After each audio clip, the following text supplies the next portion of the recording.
오늘 말씀의 제목은 사랑하십니까? 입니다. 사랑하십니까?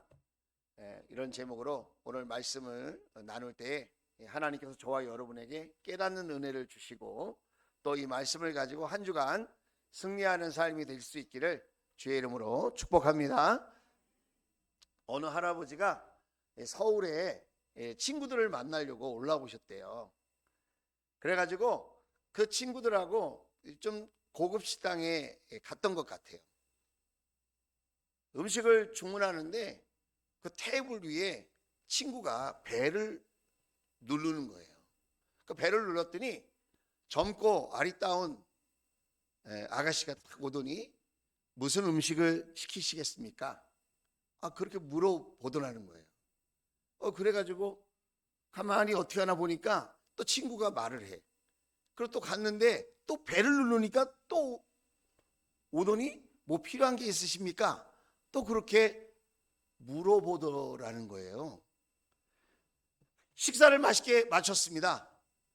그런데 이 할아버지가 그 테이블 위에 있는 버튼 그거를 주머니에 딱 가지고는 집으로 간 거예요. 집에서 열심히 눌렀다는 거 아닙니까? 그 아가씨가 왔을까요, 안 왔을까요? 아가씨가 안 왔다는 거예요. 여러분, 딴 데서 방법을 찾으면 부끄러운 일이 생깁니다. 우리는 오직 하나님 안에서 하나님을 찾고 하나님을 불러야 될 줄로 믿습니다. 자, 오늘 말씀은 여호수아가 자신의 인생을 회고하면서 자신의 날이 얼마 남지 않았다는 것을 깨닫고서는 마지막으로 이스라엘 백성들에게 그리고 함께 동역했던 동역자들에게 유언처럼 남긴 말씀이에요. 우리는 인생의 끝자락을 아직 가보지 못해서 그 느낌과 그 순간이 어떤 마음인지를 우리는 잘 헤아릴 수 없지만 일반적으로 세상 사람들은 보통 사람들은 삶의 끝자락을 불행으로 여깁니다. 죽는다는 것은 늙는다는 것은 고통스러운 거야, 어려운 거야 그렇게 생각을 합니다. 그런데 성경은 그렇게 표현하고 있지 않습니다. 우리 이삭이나 야곱이나 모세나 오늘 성경의 여호수아를 보면 그 인생의 그 끝을 하나님 앞에 멋있는 신앙 고백으로 아주 훌륭한 간증을 고백하면서 하나님 품에 탁 안기는 것을 보게 되었습니다. 그런 생각을 해봅니다. 이렇게 하나님을 높이고 찬양하면서 나의 인생의 마지막 시간을 마주할 수 있다면 얼마나 좋을까.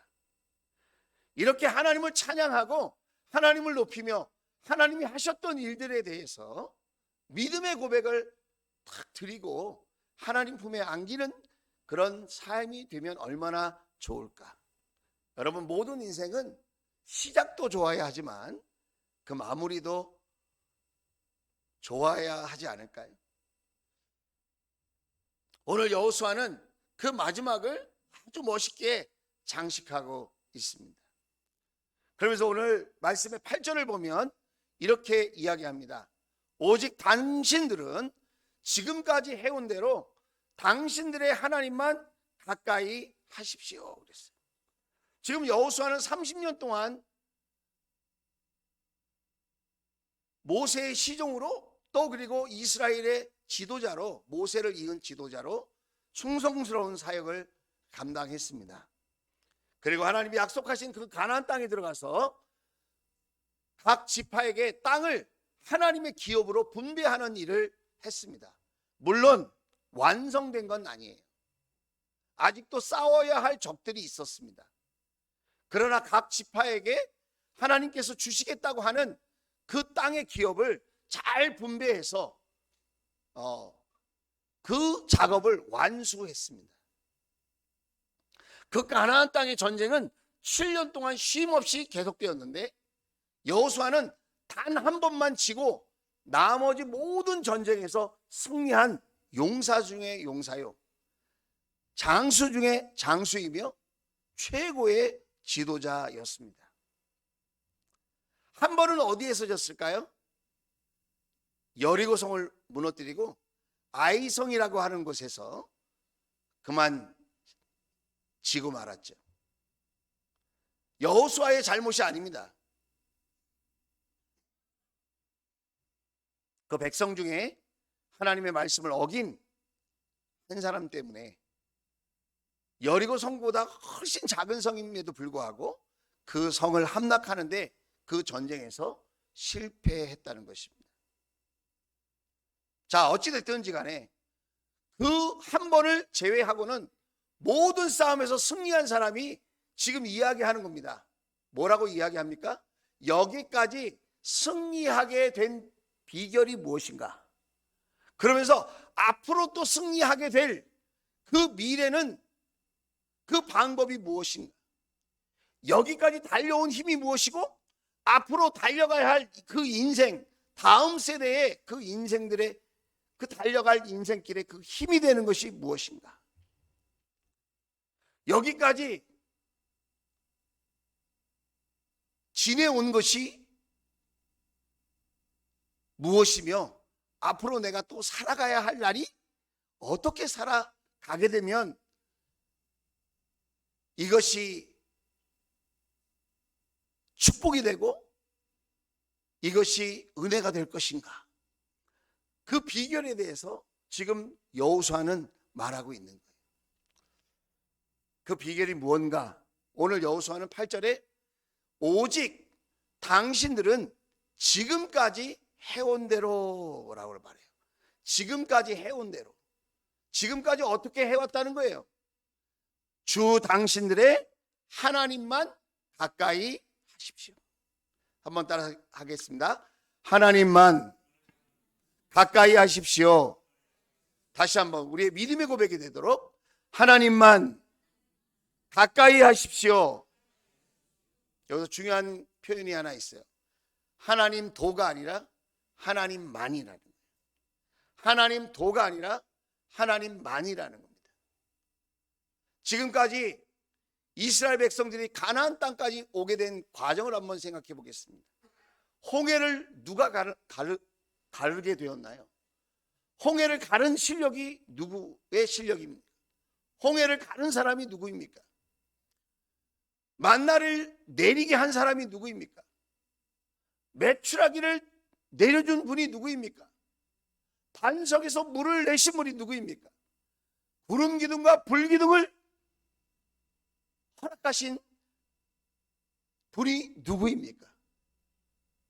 누구의 걸음걸음을 따라 여기까지 왔습니까? 누구의 실력입니까? 모세의 실력입니까? 여호수아의 실력입니까? 그러면 백부장, 천부장의 실력입니까? 예. 이 모든 것이 하나님의 역사하심인 줄로 믿습니다. 여기까지 가나안 땅까지 온 것이 모든 전쟁에 승리한 그 비결이 그 무엇도 아니라는 거예요. 군사력도 아니고 최첨단의 무기도 아니고 뛰어난 전략도 아니고 오직 하나님의 역사하심, 하나님의 인도하심과 돌보심으로 여기까지 왔다는 거예요. 저 당신들의 하나님만 가까이 하십시오. 자, 이 가까이라는 말은 옛날 성경 개역개정에는 이렇게 표현되어 있어요. 친근히 하십시오 이렇게 되어 있어요. 자, 친근히 하라, 가까이 하라 라고 하는 이 말의 원뜻은 무엇일까?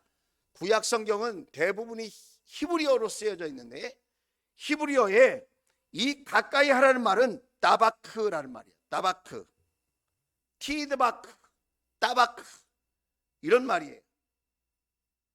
이 말 뜻의 본뜻은 무엇이냐? 딱 붙어 있으라는 거예요. 한번 따라서 하겠습니다. 따바크, 딱 붙어 있어라. 네, 그 뜻이라는 거예요. 한 번만 딱 붙어 있어라. 여러분 그 말을 들을 때 생각나는 구절이 없으세요?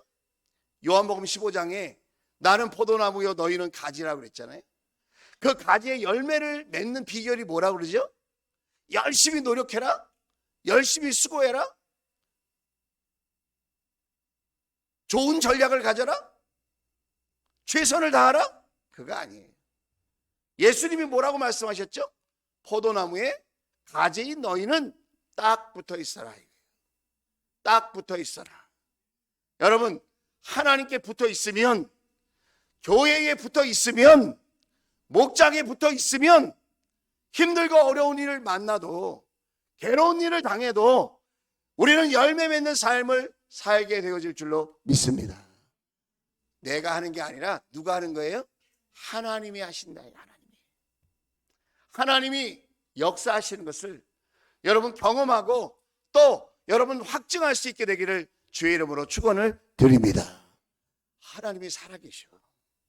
지금까지 내 삶을 뒤돌아보니 하나님께서 살아계신 것이 맞아. 하나님께서 도와주셨어. 하나님께서 여기까지 인도해 주셨어. 내 실력이 아니고 이건 하나님의 은혜야. 이것은 하나님의 축복이야. 저와 여러분의 고백이 될 수 있기를 주의 이름으로 축원을 드립니다. 자, 딱 붙어 있으라는 이 말에는 이런 뜻이 있다고 저는 생각합니다. 그것은 하나님의 말씀에 가까이 하라 이 말이에요. 하나님만 가까이 하라 이 말은 하나님의 말씀에 가까이 하라는 거예요. 사람은 다 자기 방식이 있어요. 인생을 살아가는 자기만의 방식이 있어요. 자기가 옳다고 생각하는 자기만의 특별한 방식이 있어요. 내식, 세상의 방법이 있는 것처럼 나의 방법이 있어요. 각 가정마다도 살아가는 모습을 보면 똑같지 않아요. 살아가는 그 가정의 방식이 있어요. 방식이. 그런데 하나님만 가까이 하라 이 말은 우리의 방식을 내려놓고 하나님의 말씀을 붙들어라. 할렐루야. 하나님의 말씀을 붙들라는 거예요. 하나님의 말씀을 붙들라는 말은 하나님의 말씀 바깥으로 나가지 말라는 거예요. 하나님의 말씀 바깥으로 나가지 마라. 우리가 신앙생활 하면서도 어려움을 많이 당하고 갈등을 우리가 만나고 유혹 속에 흔들리고 때때로 주저앉고 낙심하는 대부분의 이유가 뭐냐면 하나님 말씀 바깥으로 나가서 내 식으로 세상 방식으로 살려고 하기 때문에 여러분 우리가 만나지 않아도 될 실패와 상처와 아픔을 겪는 것이 아닌가 하는 생각을 해봅니다. 저도 제 생각에 이것이 옳다라고 생각해서 결정하고 힘차게 애써서 달려갔더니 그것은 내 식이었고 내 방법이어서 도저히 열매 맺지 않는 그런 일들을 많이 경험했어요. 그때마다 뉘우치는 것이 내 식이 아니라 하나님의 식으로 하나님 말씀의 방법으로 살았어야 하는데 내 감정에 내 생각에 사로잡혀서 내 기분에 좌지우지되는 그런 마음을 가지고 내가 잘못된 결정을 했구나. 내가 잘못된 방향으로 열심을 냈구나. 여러분 하나님 말씀 안에서 하나님께 딱 붙어있는 심정으로 하나님 말씀 안에서 승리하는 저와 여러분 될 수 있기를 주의 이름으로 축원을 드립니다. 또 이렇게 하나님만 가까이 하라는 말은 다른 건 무시해도 된다는 말이 아니에요. 우선순위를 잘 정하라는 말이에요. 하나님만 가까이 하십시오. 우선순위를 잘 정하라는 거예요. 여러분 나의 우선순위가 뭘까요? 우리에게 가정도 중요하고 사랑하는 자녀도 중요하고 일터도 얼마나 소중합니까 요즘. 직장과 사업장, 그 모든 일, 또 우리 학생들의 학업, 장래에 대한 꿈, 이런 모든 것들이 너무너무 소중하지만 우선순위를 바꾸면 안 된다. 그 우선순위가 누구여야 해요? 사람이나 환경이나 어떤 물질이 아니라 내가 아니라 하나님이 되어야 한다는 거예요. 하나님은 살아계시는 줄로 믿습니다. 여러분 오늘 현대를 살아가는 현대인들의 가장 큰 장애물이 뭔지 아세요? 쾌락과 물질입니다.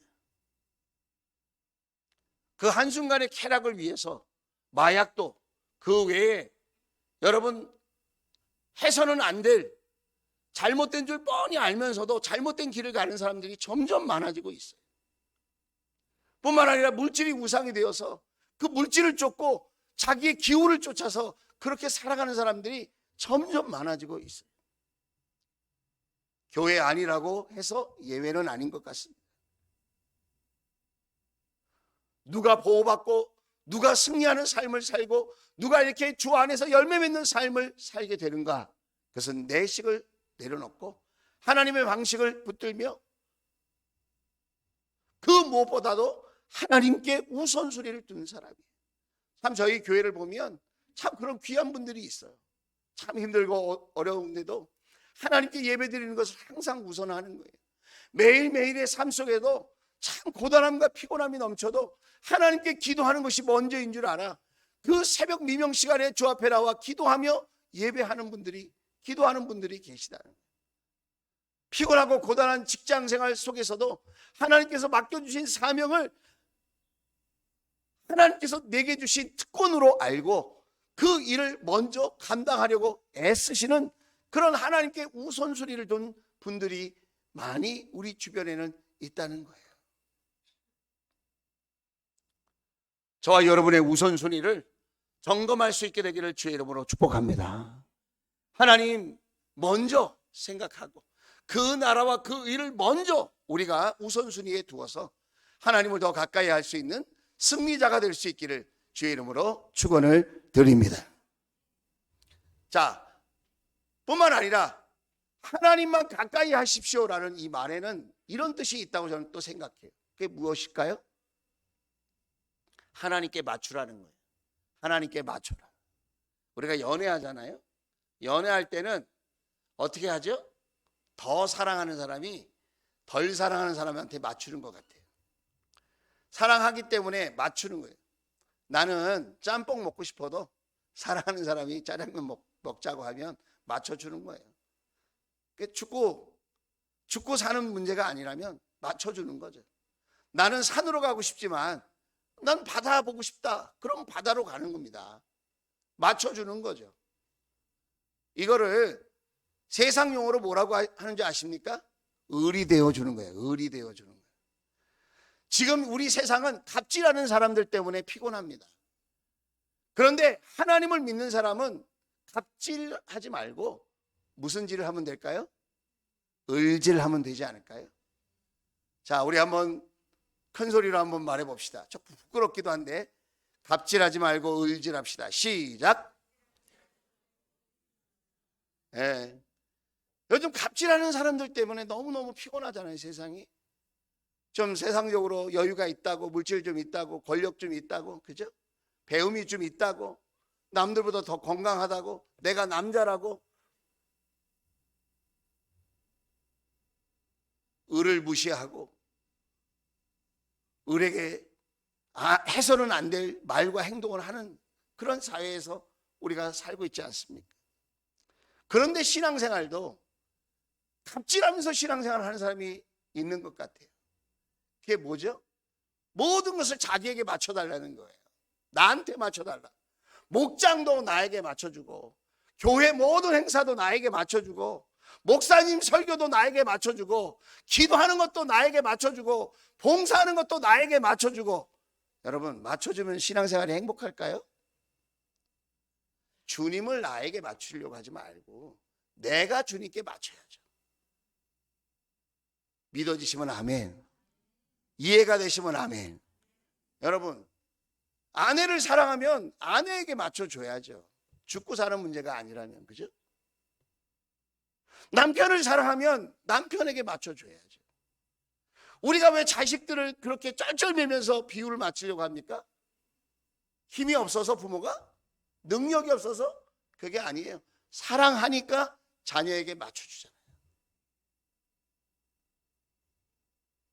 신앙생활도 여러분 지혜롭게 하는 게 무엇이냐, 더 행복하게 하는 방법이 무엇이냐, 맞춰줘야죠. 특별히 영원히 변함없는 진리이신 하나님을 대상으로 나에게 맞춰달라고 하는 것은 매우 불행한 일인 것 같아요. 저도 목회자이지만 목회를 하고 또 하나님 앞에 예배를 드리고 이렇게 성도님들을 이렇게 바라볼 때에 제가 하나님 앞에서 갑질하고 있는 건 아닐까?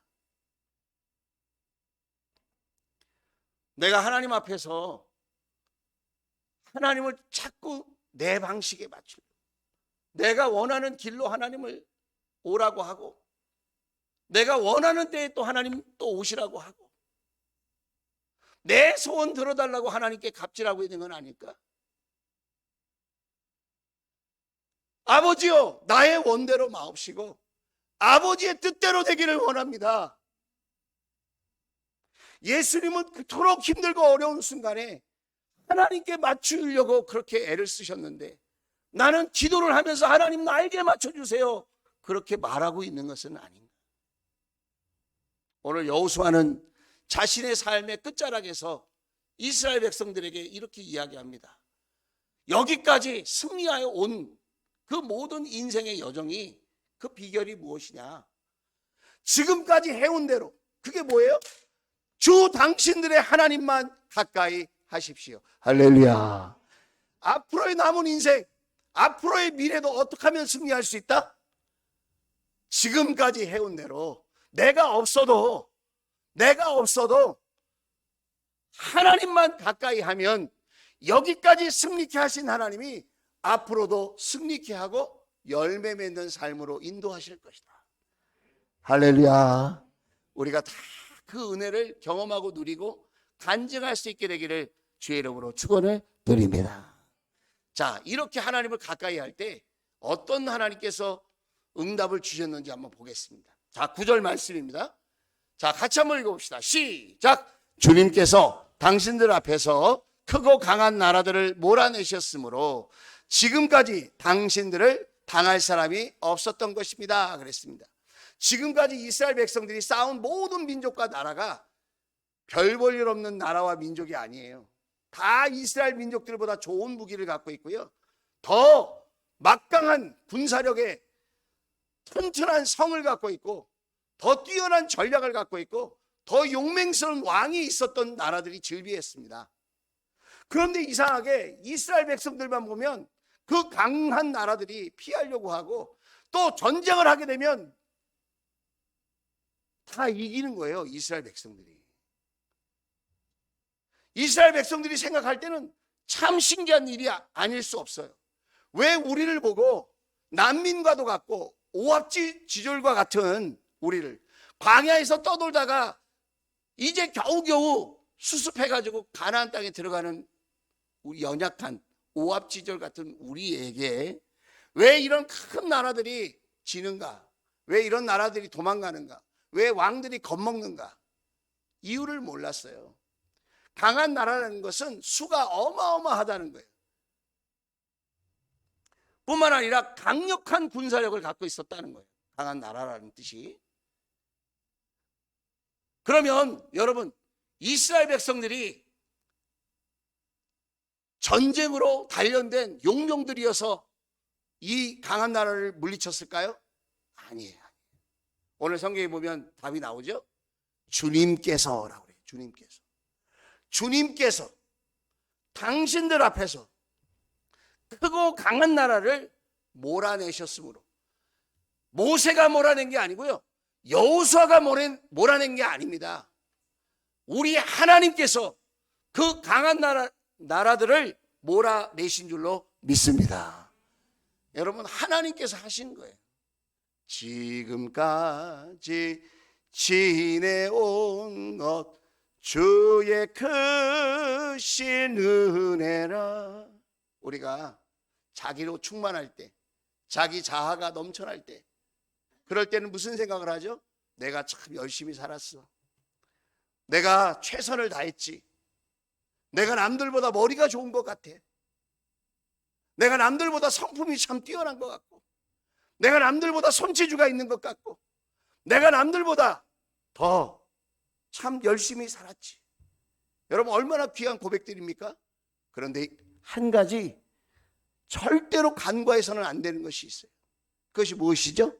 하나님께서 이런 나를 도와주신 줄로 믿습니다. 하나님께서 이런 나를 붙들어 주신 줄로 믿습니다. 하나님께서 나를 대신하여 때때로 싸워 주신 줄로 믿습니다. 지금까지 당신들을 당할 사람이 없었던 것입니다. 누구 때문에? 내 실력 때문에? 아니, 하나님 때문에 그랬다는 거예요. 그러면서 이렇게 이야기합니다. 자, 11절 우리 큰 소리로 한번 읽어봤으면 좋겠어요. 시작. 그러므로 삼가 조심하여 주 당신들의 하나님을 사랑하십시오 그랬어요. 예. 그러므로 삼가 조심하여 라는 말, 조심하다는 말은 이런 말이에요. 사마트라는 말인데 히브리어로 이 말은 지대한 관심을 가져라 이 말이에요. 지대한 관심을 가져라. 조심하여라는 말은 지대한 관심을 가져라, 유의해라, 울타리 안에 머물러라 이 말이에요. 삼가라는 말은 스스로. 삼가라는 말은 스스로, 누가 시켜서가 아니라 스스로. 오늘 예배를 드릴 때 행복한 사람이 누군지 알아요? 자기 스스로 주 앞에 나온 사람. 그리고 하나님의 울타리 안에 있는 것을 행복하게 여기는 사람. 누구의 강요에 의해서 예배를 드리는 것이 아니라, 누구의 강요에 의해서 여러분 봉사하고 섬기는 것이 아니라 스스로 하나님의 은혜에 감사하는 마음으로 그렇게 하나님께 나와서 스스로를 삼가 조심하는 거예요. 그러면서 어떻게 하는 거예요? 자기의 마음을 잘 지켜서 주 당신들의 하나님을 어떻게 하라고요? 사랑하십시오. 할렐루야. 사랑하라는 거예요. 사랑하라는 거. 왜 이런 이야기를 하는 걸까요? 하나님이 먼저 저와 여러분을 사랑하시고, 하나님이 먼저 이스라엘 백성들을 사랑하셔서 여기까지 오게 하셨다는 거예요. 여러분, 오늘 23장 말씀을 쭉 보면 강조되는 것이 한 가지가 있어요. 그게 뭐냐면 하나님의 말씀을 청종하고 하나님 말씀을 잘 들으라는 거예요. 오늘 12절 13절에도 그 표현이 있습니다. 만일 당신들이 이것을 어기고, 이것이 뭐예요? 하나님의 말씀을 어기고예요. 하나님을 사랑하라고 하는 이 말을 어기고 당신들 가운데 살아남아 있는 이방 민족들을 가까이 하거나, 여러분 아까 뭘 가까이 하라고 그랬죠? 하나님만 가까이 하라고 그랬잖아요. 이방 민족들을 가까이 하거나, 이 말은 인종차별을 하라는 게 아니에요. 이건 영적인 문제를 얘기하는 거예요. 하나님보다 더 사랑하는 것이 있으면 안 된다는 거예요. 하나님보다 더 의지하는 것이 있으면 안 된다는 거예요. 그 당시에 이방 민족의 신은 바알 신이에요. 번영의 신, 물질의 신이에요. 돈 때문에 하나님을 버리고 세상을 쫓아가거나 세상의 우상을 쫓아가면 안 된다. 하나님이 마음에 없는, 하나님을 믿지 않는 사람들과 교제하면 반드시 잘못된 길로 가게 된다. 그 이야기를 하고 있는 거예요. 자, 13절. 주 당신들의 하나님이 당신들 앞에서 다시는 이 민족들을 몰아내지 아니할 것이라는 사실을 분명히 아십시오. 그동안은 하나님이 싸워주셨는데 이제는 안 싸워주신다. 그동안은 하나님이 돌봐주시고, 그동안은 하나님이 이스라엘과 한 몸 되어주시는 것처럼 그렇게 동행해 주셨는데, 계속해서 범죄하고 하나님을 멀리하고 우상을 숭배하고 세상을 더 앞장세워서 살면, 그러면 분명히 아십시오. 그들이 당신들에게 올무와 덫이 되고 잔등에 채찍이 되며 눈에 가시가 된다. 가나안 민족의 우상을 섬기는 그 당시 세상 문화에 충만한 사람들은 어떤 사람과 같은 역할을 한다고요? 올무, 덫, 채찍, 가시, 이런 것처럼 고통스러운 존재가 된다는 것입니다. 하나님을 떠나 사는 것이 여러분 결코 답이 아니라는 거예요. 하나님을 멀리하면서 세상과 가까이 하는 삶이 여러분 결코 나에게 행복을 주지 않는다는 사실을 우리가 기억해야 돼요. 하나님을 믿고 따르는 길이 좁은 문, 좁은 길로 가는 것 같아도 그 이후에 생명과 평안이 우리에게 주어지는 줄로 믿습니다. 빨간 글씨 한번 읽어볼까요? 끝내 당신들은 주 당신들의 하나님이 주신 이 좋은 땅에서 멸망하게 될 것이다. 진짜 이렇게 되기를 바라는 마음으로 악담하는 게 아니라 이렇게 될까봐 너무너무 마음 아파하는 마음으로 지금 여호수아가 유언처럼 이 이야기를 하고 있다는 거예요. 사랑하는 주원가족 여러분, 하나님은 우리를 사랑하시는 줄로 믿습니다. 여기까지 그 사랑 덕분에, 그 사랑 때문에 우리가 어떤 생각을 가지고, 우리가 어떤 마음을 가지고, 우리가 어떤 방식으로 세상을 살고 있는지를 뻔히 아시면서도 너는 내 아들이다, 너는 내 딸이다, 너는 내가 해산하는 고통으로 낳은 내 사랑하는 아들, 딸들이라고 말씀하시고 우리를 존귀하게 여겨주시는데, 여러분 우리는 어떻게 해야 하겠습니까? 그 하나님의 사랑을 기억하고 우리도 하나님을 사랑한다고 고백하면서 그렇게 하나님과 사랑의 교제를 나누며 살아갈 수 있는 저와 여러분 될 수 있기를 주의 이름으로 축원을 드립니다. 여러분, 예수님도 이렇게 말씀하셨어요. 요한복음 14장입니다. 21절 말씀. 자, 요한복음 14장 21절 말씀입니다. 큰 소리로 같이 한번 읽어봅시다. 시작. 내 계명을 받아서 지키는 사람은 나를 사랑하는 사람이요, 나를 사랑하는 사람은 내 아버지의 사랑을 받을 것이다. 그리고 나도 그 사랑을 사랑하여 그에게 나를 드러낼 것이다. 여러분, 누가 하나님의 사랑을 받아요? 하나님의 말씀을, 사랑하는 분이 나에게 주시는 말씀으로 귀하게 여길 때, 귀하게 여길 때, 그럴 때 하나님의 사랑을 받는다는 거예요. 누가 부모의 사랑을 받는 자녀가 됩니까? 부모님의 말씀을 사랑의 말씀으로 잘 받아서 순종하려고 할 때 그 자녀가 부모의 사랑을 받지 않겠습니까? 우리도 마찬가지, 하나님 아버지의 말씀을 소중한 사랑의 말씀으로 잘 받아서 그 말씀을 지키려고 할 때에 여러분, 우리도 하나님의 사랑을 듬뿍 받는 인생이 되어질 줄로 믿습니다. 뿐만 아니라 예수님이 뭐라고 그래요? 나도 그 사람을 사랑하여. 예수님도 사랑하신다는 거예요. 예수님도 사랑하셔서 눈에 보이지 않는 그 하나님, 눈으로 볼 수 있게 나를 드러낼 것이다. 할렐루야. 여러분, 말씀을 따르면, 말씀을 사랑하면, 말씀을 붙들면 주님의 살아계심을, 예수님의 살아계심을 여러분 경험하게 될 줄로 믿습니다.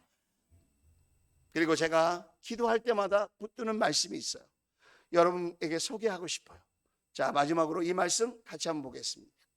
잠언서 8장 17절이에요. 자, 같이 한번 읽어봅시다. 시작. 나는 나를 사랑하는 사람을 사랑하며 나를 간절히 찾는 사람을 만나준다. 다시 한번 시작. 나는 나를 사랑하는 사람을 사랑하며 나를 간절히 찾는 사람을 만나준다. 여러분, 하나님을 사랑하면 하나님이 더 큰 사랑을 주신대요.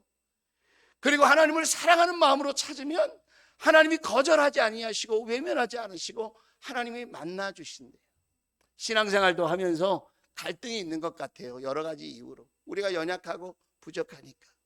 신앙생활 하면서도 시험이 찾아오기도 하고 낙심이 찾아오기도 해요. 왜냐하면 내 뜻대로 안 되니까, 내 방식대로 안 되니까. 그러나 여러분, 하나님의 사랑을 우리가 신뢰하고 그 하나님의 사랑을 생각하면서 나는 나의 사랑을, 나를 사랑하는 사람을 사랑하며 나를 간절히 찾는 사람을 만나준다 하신 이 말씀을 믿고 하나님께 사랑으로 다가가면 하나님께서 우리를 책임져 주실 줄로 믿습니다. 18절 말씀도 준비되어 있죠?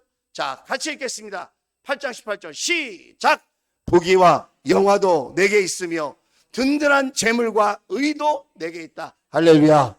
하나님은 이 모든 것을 우리에게 주실 수 있는 유일한 분이신 줄로 믿습니다. 결론을 내겠습니다. 사랑하는 성도 여러분, 우리는 하나님을 사랑하고 있을까요?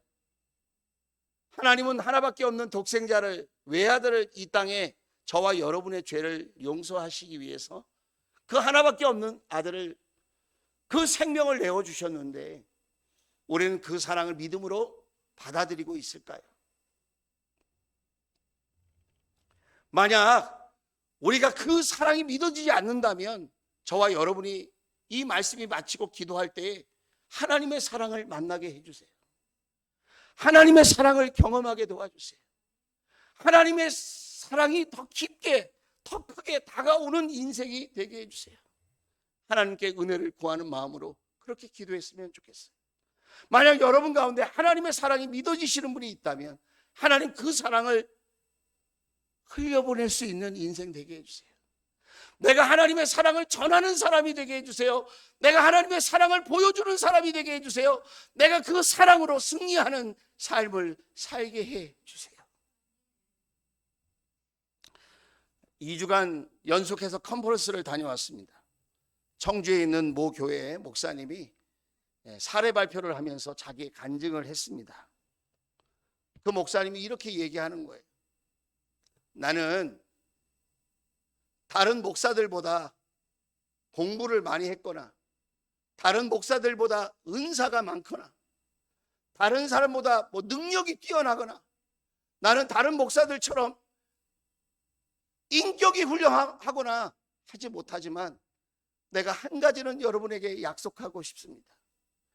그러면서 자기 성도들에게 이런 고백을 했다는 거예요. 나는 여전히 부족하고 실수도 하고 단점도 있는 사람이지만 나는 우리 성도님들의 곁에 우리 성도님들을 사랑하며 끝까지 있고 싶습니다. 나는 여러분을 사랑하는 목사가 되고 싶습니다. 그리고 나는 끝까지 여러분을 사랑하겠습니다. 나는 사랑하는 목사로 여러분과 동행하고 싶습니다. 저를 가족으로 받아 주십시오. 흉허물이 있어도 가족들은 용납하고 수용하잖아요. 하나님을 사랑하십니까? 그러면 우리가 서로가 서로를 사랑하는 가족으로 품어줄 수 있으면 어떨까요?